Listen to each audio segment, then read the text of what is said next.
Hello everybody, I'm Linda Ward and I would like to show you what you would do in fixing a picture and preparing it for either print or to be viewed on a screen. This video is more for beginners or people who are just getting started with digital photography, or you've done pictures of a trip or family. And what do you do? What steps do you take on fixing pictures and then preparing them for output?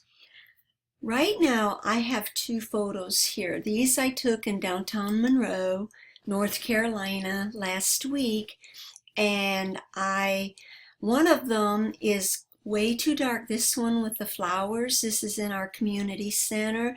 It's way too light and the colors are washed out and that type of thing. And the other one is almost too dark. And also I put some spots on it so that you'll see how we can fix these little hair marks and stuff. But also my steeple of our courthouse, this is our Union County Courthouse, is a little crooked. I'd like to straighten this image and I'd like to get rid of all of these, and I would like to brighten this area up and maybe add some more contrast and maybe some more saturation. So what I'd like to do is talk to you about the steps you would take, and I'm going to show you some of the easiest tools to use. So right now, the first phase is to fix your image. There's a lot of things to be corrected. Like I said, this one's too dark, it's crooked, there's blemishes on the image. And the other one's faded out, it's too light, and the colors are faded out, and I'd like to spruce this one up, add contrast. There's not much contrast. So let's start with the first one. In order to fix your image, the first thing, now this is pretty standard in Photoshop or any photo editing software that has this kind of capability. The first thing you would do would be to straighten your image and then to crop it. Crop it for better composition or crop it for a certain size that you would like. But those are the first two steps to straighten and crop your image. Like I say, this image is a little crooked. There's two ways we can do this. I can go up to filter and choose lens correction. And in this box, there is a little straighten tool. It's in the top left corner in this lens correction box. So I will click on that. And I think I will straighten the image according to the edge of this darker building here. So I will click and drag down that edge, and there it is. The thing using this, it not only straightens it, but it also crops it, because otherwise there'd be some corners there that didn't have anything in them. So that's one way. Let me go okay. Okay, that's one way. Now I'll go in the history, show you the difference. Here it is, lens correction, right there. There it is. Okay, there's another way. Let me go back in the history. There's another way if you're in 2018 or 2019.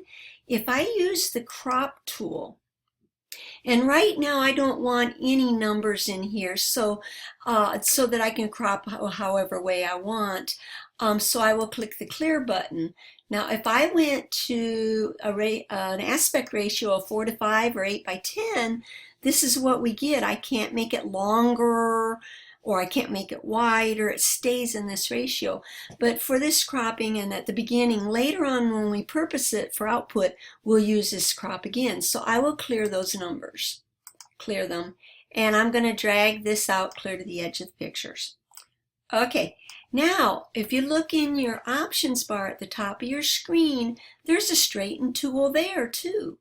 So I will click on the straighten tool, and like I did in the lens correction box, I'm going to drag a line down the edge of this darker building. And as you can see, it's cropping it to where it's always got part of the picture in it. If I had had the original crop or had the original operation here, there would have been a blank spot out here outside this crop. And if I like that, I will go click the checkbox in the options panel, commit to crop. So those are the first two steps you will do in correcting an image. The next step is the tonal corrections. The tone of an image is the lightness and the darkness of the areas of the image. If there's an even tone across, is the image flat or is there a lot of contrast to it? Another part of tonal corrections is in the contrast too. So the second image about the flowers in the courtyard here, it's very flat. There's not much contrast in it. The colors are dull. And so I'm not going to talk about colors, but when we do this tonal correction, you'll see the colors get better too.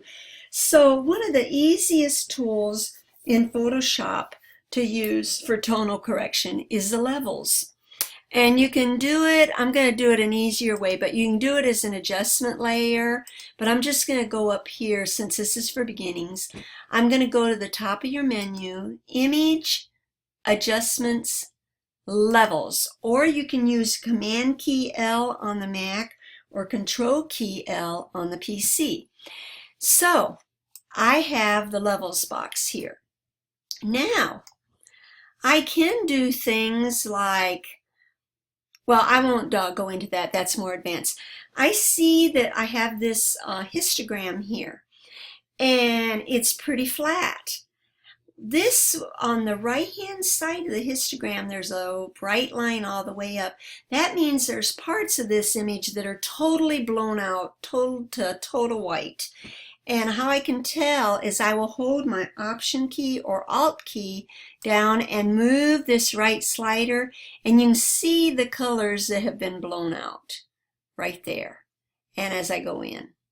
Okay, now since this is already toned out, I'm not going to worry about it. Now down in the dark end, if I hold the Option or Alt key, you can see the things that are darker or that have totally been sucked in the shadows. And that's up in these areas. Okay, now what do I do here? I'm not going to have you do anything about the output levels. That's for when you're preparing it for print, and your printer will tell you numbers to put in there and that type of thing. So right now, if you bring, I'm not going to bring the highlight slider into the left.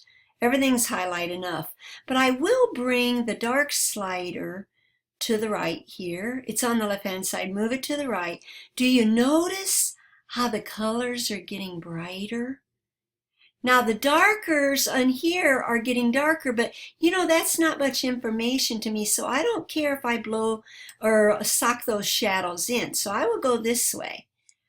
That looks pretty good. Now, the image is still kind of bright, so the center slider makes it darker going to the right and lighter going to the left. And 1.0 is right in the center.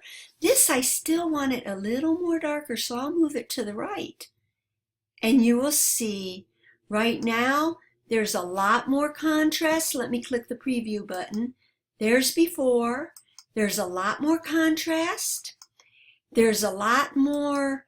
The tones aren't so light, they're darker, and we haven't gone to color correction yet, but it also saturated the image with the colors. The colors are more saturated. So that's what I did with the tones. Okay, now the next, let's go to the other picture. This one, let me get out the crop tool. This one, the tones are way too dark here, and the top of our courthouse is just about right. So I'll go into the levels there too, Image, Adjustment, Levels. And in this case, you'll see that my histogram's all over the place. This area of the histogram represents all these colors in the trees. And this area up here on the right-hand side of the histogram represents the colors that are in the steeple, and the ones in the middle, the sky. Okay, so what I'm going to do, I'm not going to move this slider. because it makes the darks darker. Okay, I'm not going to move this slider because it blows out. I'm not going to move the lighten slider. It blows out the highlights. What I'm going to do is I'm going to take the middle slider, move it to the left to lighten up the trees. Lighten up the trees. Okay, now that's pretty good. Now my highlights are a little bit off, but that's okay.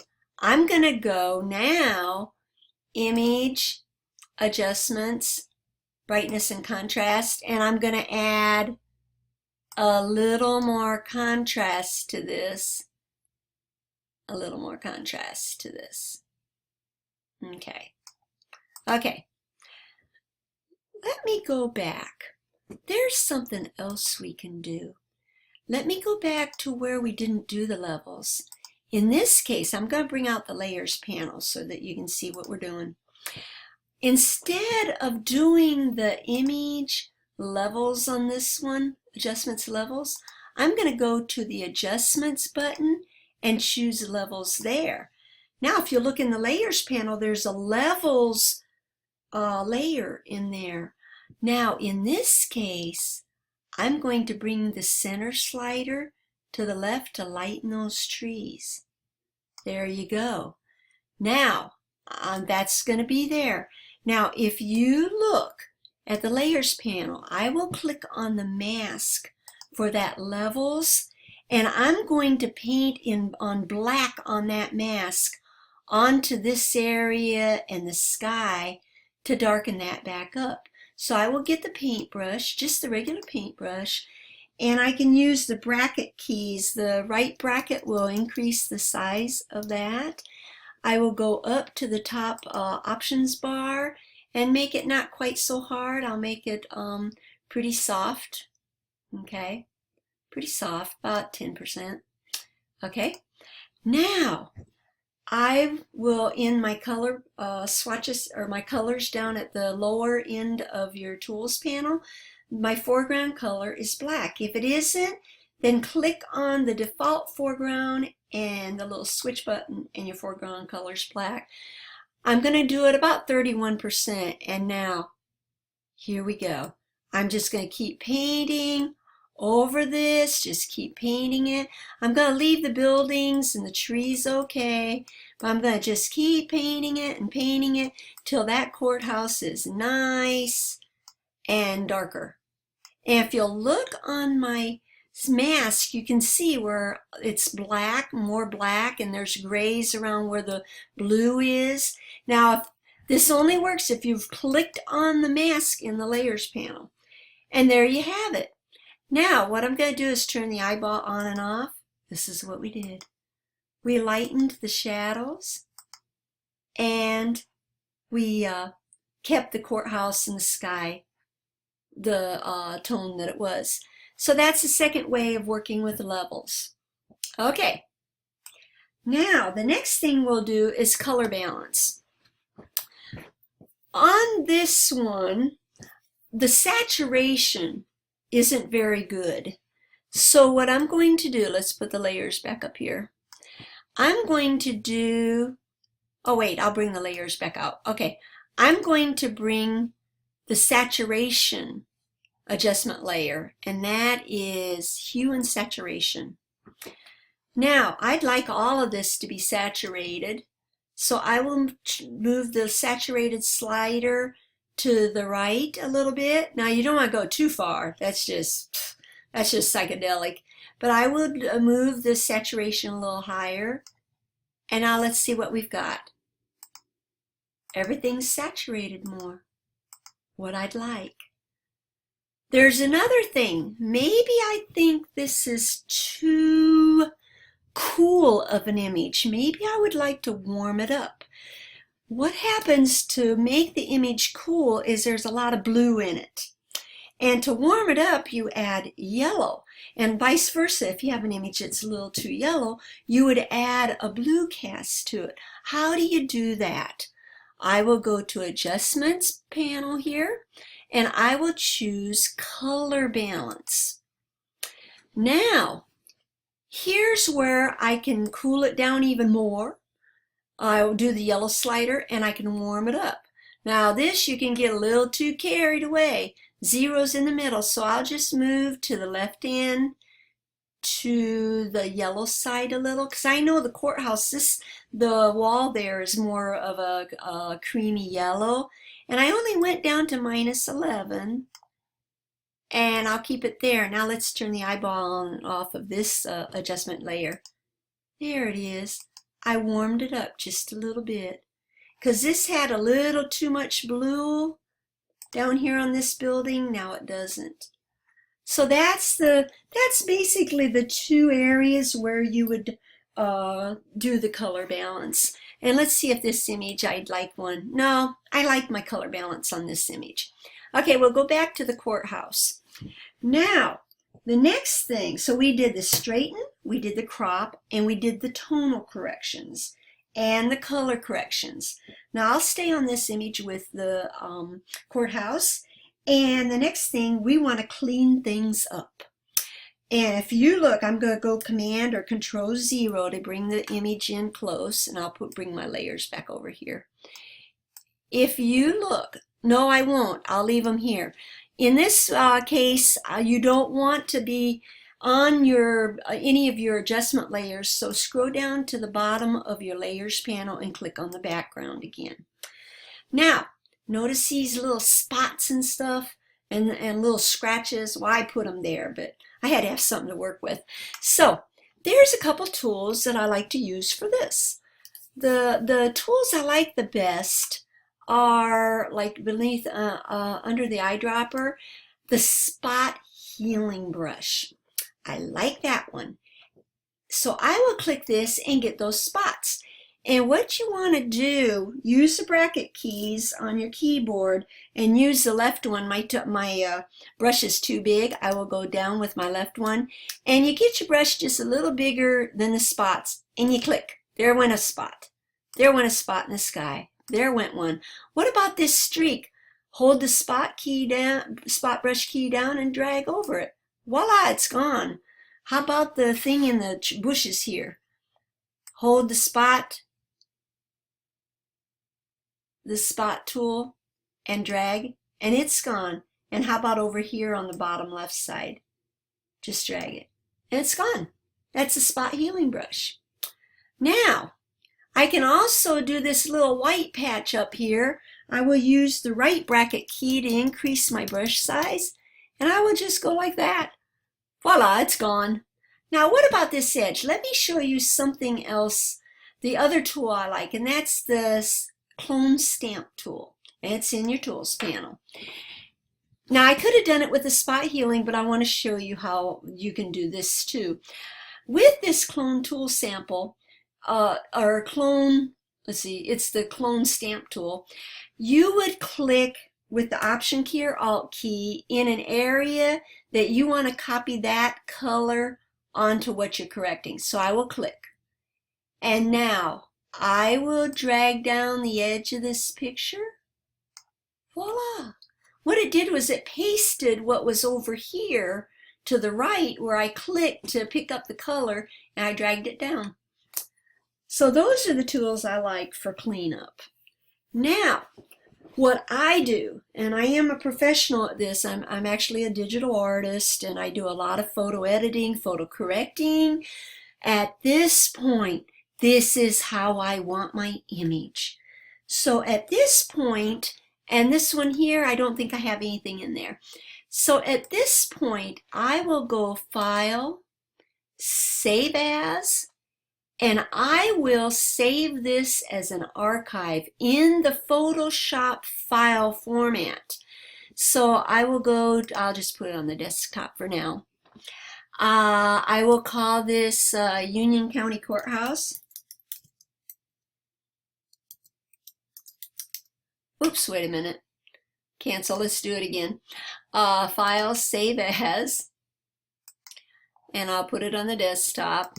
And I'll call it Union County Courthouse. And I will save it as a Photoshop because that will save all your adjustment layers and everything. This has the most information about your file of any of the other formats. And I will save. and I will say okay. Now I have an archive of that image, and I can always go in there and readjust those adjustment layers if I don't like them, change the settings again. I did not flatten the image. I could have gone in the layers panel and said flatten it, but no, then you lose all these layers that you can't go back and fix. Okay, and likewise this one, I do the same thing. So there's the steps and some of the simpler tools to use to fix your pictures. So the next thing I'm going to show is how to purpose your pictures for output. Now, once we have our images corrected with the tones and the colors and got out all the things we don't want in the image, and we've cropped it and that type of thing, and we've saved them as a Photoshop file, now these images, we can purpose them for different outputs. And there's two basic outputs, one for print and one for viewing on a screen. And viewing on a screen can be for a website, it can be for a kiosk, it can be for an iPad app, it can be for anything that you view on a screen. And the way you save them out and the sizes you make depends upon whether it's for print or for screen. So this image, I think I will have this for print. And let's say I would like to have my picture an 8 by 10.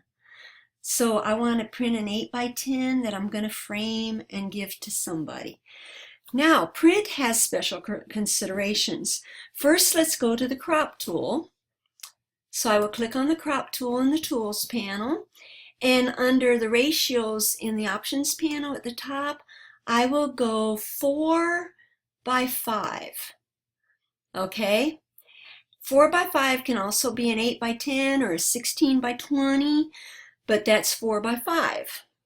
Now you'll notice, let me go Command Z minus to show you, or Control minus. You'll notice part of my picture is going to be cut off at the top and part at the bottom, because my camera, its aspect ratio was a little different than a 4 by 5 or 8 by 10. So now I have to decide what I'd like to do, and this is a pretty good composition. If I want more of my leaves, I'll click in the middle of the picture and move it up, and I'll have more of my leaves, but you should always have a little bit of a gap from the top thing in your image to the edge, but that's not too bad. That's not too bad. The clocks are about at the third mark from the top, about a third from the top. That's not bad at all. Or if I wanted to accent the sky more, or just accent more of the top of the courthouse, put it more of an emphasis there, I would drag the image down in this frame.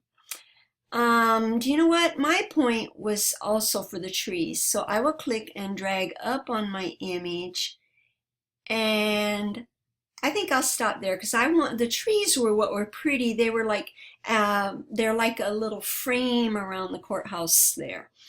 And if that's what I like, I will click the check button and say okay. But now this still isn't ready for print. I have an aspect ratio of 8 by 10 or 4 by 5. It could be either one.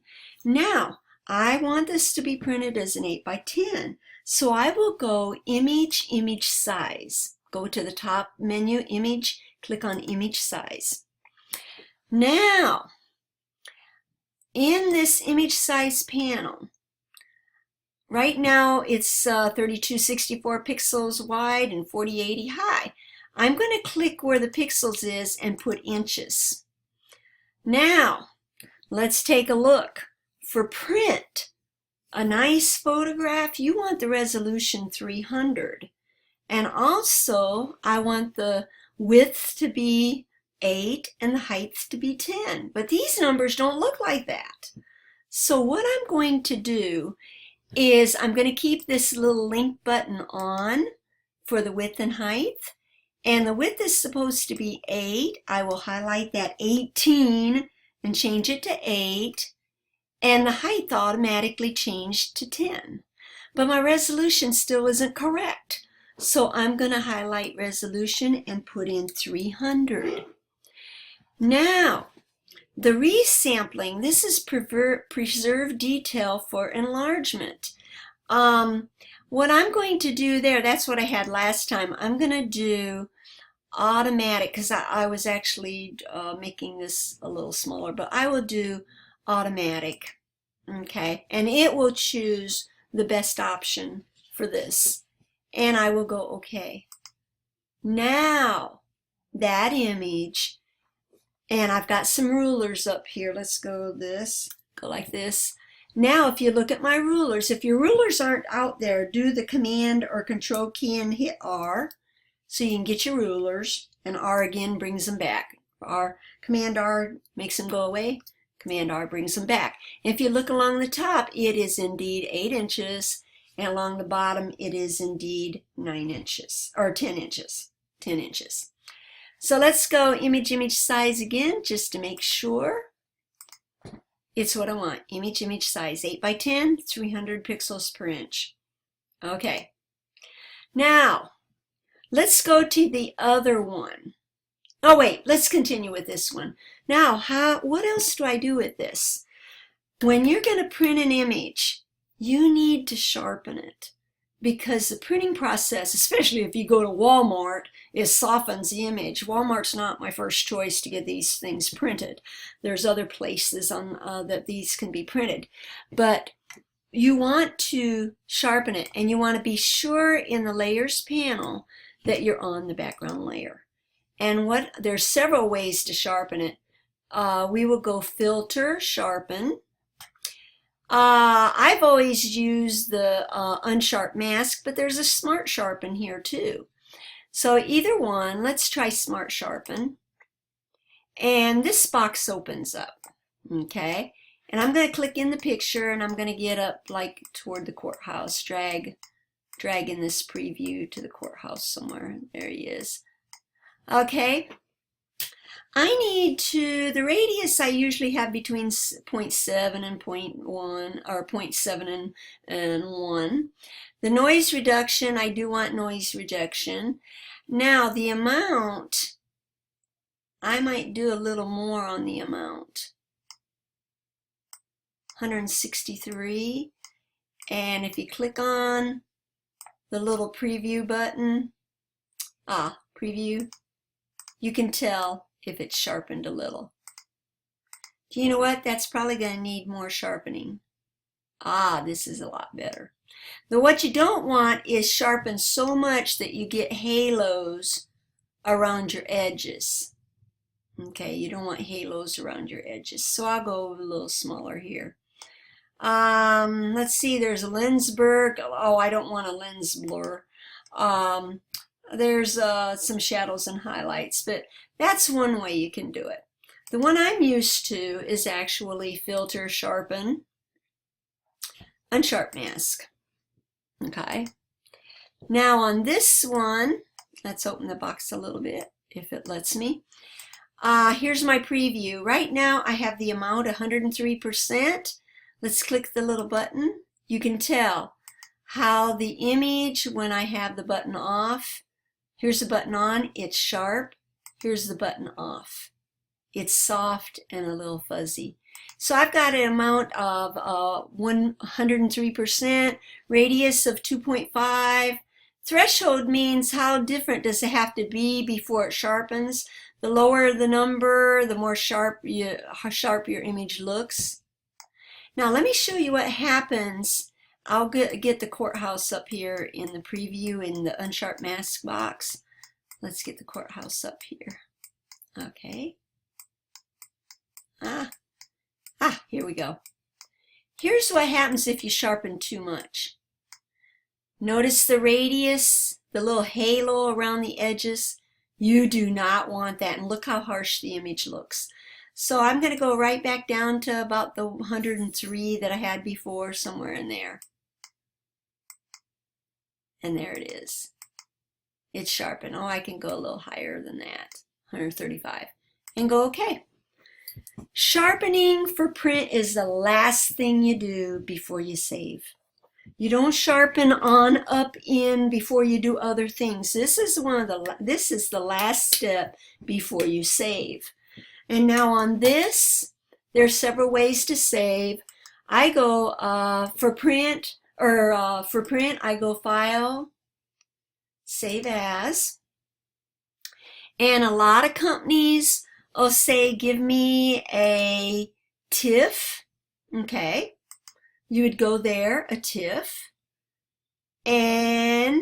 Or they may say, give me a JPEG, but at a real high resolution. A lot of the companies that you'll send your picture to, that's what they want. Okay. But let me do the TIFF. And I will go ahead and save. Now in this box, I don't do any compression, and I just leave the pixel order with the interleaved. And then the byte order, I'm working on a Macintosh, but your printer may say click that to IBM's PC, but I'll keep Macintosh. And the layer compression, there's different ones, just leave it at this top one, RLE, and go OK.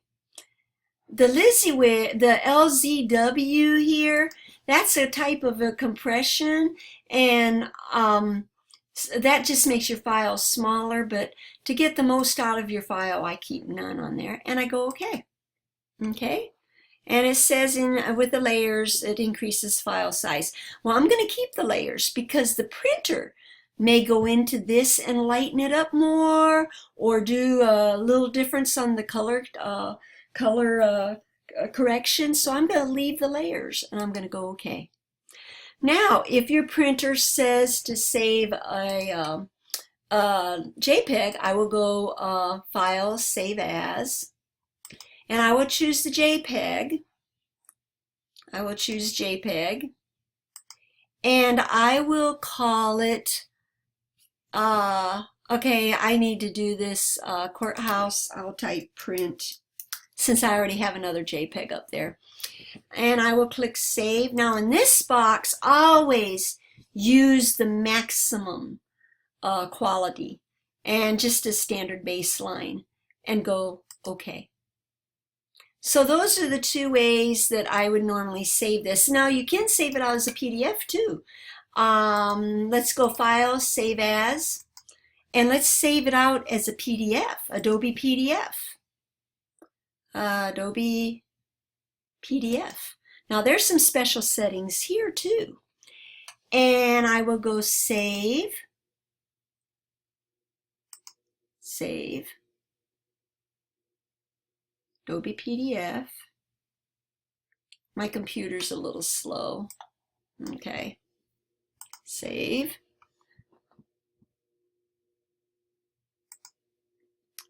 Now, in this box, you would choose high quality print. Here's the others that you have. Now, printers, major printers, will have you in this PDFX things here, or press quality. Smallest file size might be like something that you're just going to put in a Word document. But I would choose high quality print for my PDF and go Save PDF. Yes. So those are the three major ways that you may save a picture for print. Now what about web? Here's the web. Okay, I have this picture.